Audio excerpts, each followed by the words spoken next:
Hi guys, welcome back to present continuous tense.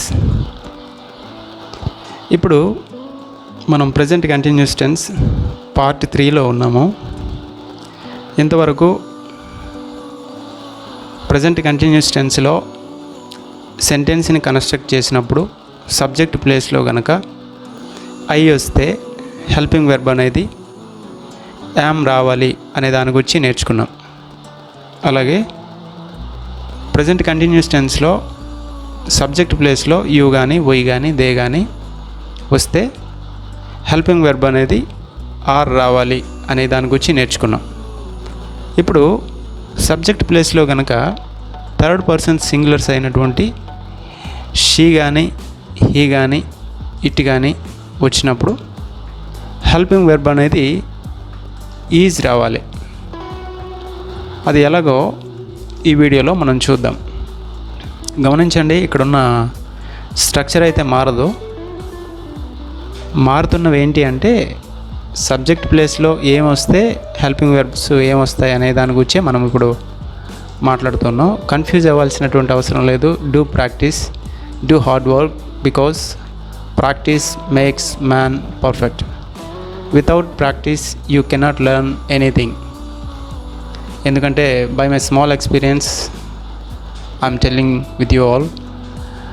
నేను కూడా ఇట్లానే నేర్చుకున్నాను కాబట్టి ఈ టెక్నిక్తో మీరు నేర్చుకోవాలని నేను కూడా ఆశిస్తున్నాను.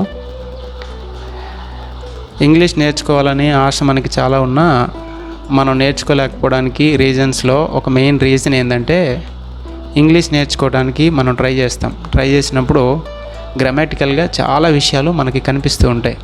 పార్ట్స్ ఆఫ్ స్పీచ్ అని, ప్రపోజిషన్స్ అని, కంజంక్షన్స్ అని చాలా ఉంటాయి. ఇవన్నీ చూసినప్పుడు ఇంగ్లీష్ రావాలంటే ఇవన్నీ నేర్చుకోవాలా అని మీరు అక్కడే విసుగు చెంది అంతటితోనే ఆగిపోయి ఇంగ్లీష్ నేర్చుకోవడం ఆపేస్తూ ఉంటారు. కానీ ఇంగ్లీష్ నేర్చుకోవాలి అనే ఆశ అయితే మాత్రం మీకు ఎప్పటికీ చచ్చిపోదు. అది బ్రతికే ఉంటుంది, కానీ ఇంగ్లీష్ నేర్చుకోవడం ఎలాగో మీకు తెలియదు. సో గ్రామాటికల్గా చాలా పాయింట్స్ తీసేసి కేవలం అంటే డైరెక్ట్గా ఇంగ్లీష్ మాట్లాడగలగటానికి ఏమేమి ఉంటే బాగుంటుందో అవి మాత్రమే నేను చెప్తున్నాను. కాబట్టి ఇంతకు మించి గ్రామాటికల్ పాయింట్స్ తీసేస్తే మనం అసలు ఇంగ్లీష్ మాట్లాడలేం. మనం మాట్లాడే ఇంగ్లీష్కి అసలు అర్థమే ఉండదు. కాబట్టి ఇంతకు మించి తీసేయడానికి ఇంకేమీ లేవు. దయచేసి చెప్తున్న విషయాలన్నీ అర్థం చేసుకొని మీరు ఇంగ్లీష్ నేర్చుకోవాలని మీకు రిక్వెస్ట్ చేస్తున్నాను. So I hope you understand. Okay, ఇప్పుడు మనం ప్రజెంట్ కంటిన్యూస్ టెన్స్లో థర్డ్ పర్సన్ సింగులర్స్ అయినటువంటి షీ కానీ హీ కానీ ఇట్ కానీ పెట్టి సెంటెన్స్ని ఎలా కన్స్ట్రక్ట్ చేయాలో మనం చూద్దాం. ఇక్కడ చూడండి, సబ్జెక్ట్ ప్లేస్లో షీ లేదా హీ లేదా ఇట్. నేను మళ్ళీ చెప్తున్నాను, ఈ 3 సబ్జెక్ట్స్ పెట్టానని మీరు కన్ఫ్యూజ్ అవ్వాల్సిన అవసరం లేదు. ఎందుకంటే సబ్జెక్ట్ ప్లేస్లో ఈ 3 వచ్చినా కూడా సెంటెన్స్ యొక్క రూలు వీటన్నిటికీ ఒకేలా అప్లై అవుతుంది అని మీకు అర్థం కావడానికి ఇలా పెట్టడం జరిగింది. ఇప్పుడు ఒక సబ్జెక్ట్ని తీసుకొని సెంటెన్స్ని కన్స్ట్రక్ట్ చేద్దాము. సబ్జెక్ట్ ప్లేస్లో షీ అనేది తీసుకుందాం.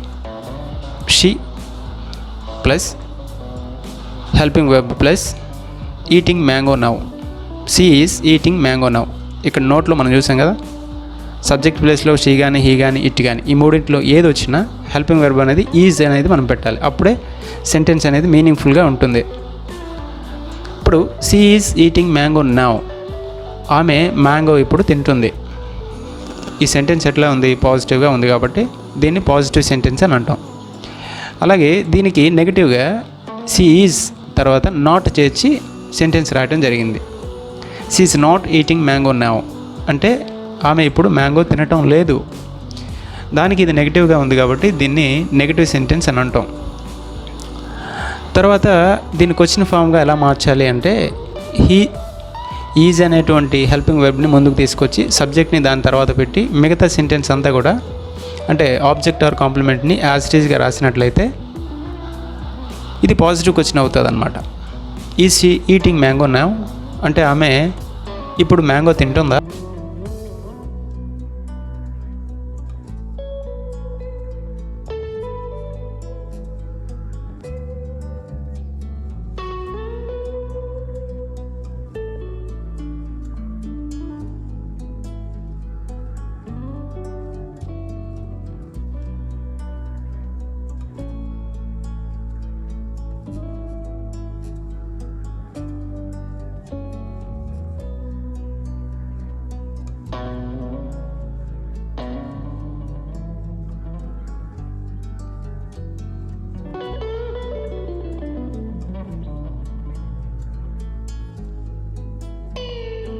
ఇప్పుడు ఆమె తినటం లేదు అని చెప్పాలి. నువ్వు తింటూ ఉంటే తింటూ ఉంది అని చెప్పాలి, తినకపోతే తినటం లేదు అని చెప్పాలి. కాబట్టి దీనికి నెగిటివ్ సెంటెన్స్ నేర్చుకోవాలి.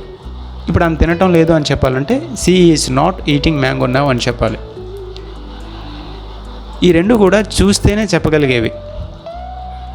ఇప్పుడు చూడకుండా నువ్వు ఆమెను చూడలేదు కాబట్టి ఆమె మ్యాంగో తింటుందా అని వేరే వాళ్ళకి నువ్వు అడగాలి. అప్పుడు నీకు పాజిటివ్ క్వశ్చన్ అనేది అవసరం అవుతుంది. ఎలాగా? Is she eating mango now, ఆమె తింటుందా అని అడగాలి అంటే పాజిటివ్ క్వశ్చన్ నువ్వు నేర్చుకోవాలి. రెండోది, అదే క్వశ్చన్ని నెగిటివ్గా నువ్వు అడగాలి అంటే నెగిటివ్ క్వశ్చన్ని నువ్వు నేర్చుకోవాలి. ఎలాగా? Is not she eating mango now అంటే ఆమె మామిడి పండు ఇప్పుడు తినటం లేదా అని నువ్వు చెప్పాలి. ఈ 4 kinds ఆఫ్ సెంటెన్సెస్ కూడా మనం ఖచ్చితంగా నేర్చుకోవాలి. ఇప్పుడు ముందు చెప్పుకున్నాం కదా, ముందు వీడియోలో ప్రజెంట్ టెన్స్లో 4 టెన్స్లు ఉంటాయి, పాస్ట్ టెన్స్లో 4 టెన్స్లు ఉంటాయి, ఫ్యూచర్ టెన్స్లో 4 టెన్స్లు ఉంటాయి అని చెప్పుకున్నాం కదా. టోటల్గా 12. ఈ 12 టెన్సెస్కి కూడా ఒక్కొక్క సెంటెన్స్, ఒక్కొక్క టెన్స్కి 4 సెంటెన్సెస్ ఉంటాయి. అంటే టోటల్గా 48 సెంటెన్సెస్ ఉంటాయి. ఈ 48 నేర్చుకుంటే you will be bold and you will be brave. కాబట్టి మీరు హార్డ్గా కొంచెం ప్రాక్టీస్ చేసి, ఎందుకంటే మీరు ఇంగ్లీష్ మాట్లాడాలంటే మీరు చచ్చినట్టు ఈ టెన్సెస్ నేర్చుకోవాల్సిందే. మళ్ళీ చెప్తున్నాను, ఒక్కొక్క టెన్స్కి 4 సెంటెన్సెస్ ఉంటాయి. అంటే టోటల్గా 48 సెంటెన్సెస్ ఉంటాయి. ఈ 48 నేర్చుకుంటే you will be bold and you will be brave. కాబట్టి మీరు హార్డ్గా కొంచెం ప్రాక్టీస్ చేసి, ఎందుకంటే మీరు ఇంగ్లీష్ మాట్లాడాలంటే మీరు చచ్చినట్టు ఈ టెన్సెస్ నేర్చుకోవాల్సిందే. మళ్ళీ చెప్తున్నాను, గ్రామటికల్గా ఎన్నో విషయాలని తీసి లెస్ గ్రామర్తో, చాలా తక్కువ గ్రామర్తో డైరెక్ట్గా ఇంగ్లీష్ మాట్లాడగలగటానికి ఈ వీడియోస్ చేస్తున్నాం. కాబట్టి ఇది నేర్చుకోకపోతే నిన్నెవరు కూడా ఇంగ్లీష్ నేర్పలేరు, నువ్వు ఎప్పటికీ నేర్చుకోలేవు. కాబట్టి ఇవి లెస్ గ్రామర్తో ఉన్నటువంటి వీడియోస్లో ఉన్న కంటెంట్ అంతా మీరు నేర్చుకోవాలని నేను మీకు రిక్వెస్ట్ చేస్తున్నాను. All the best. Thank you guys. See you in the next video.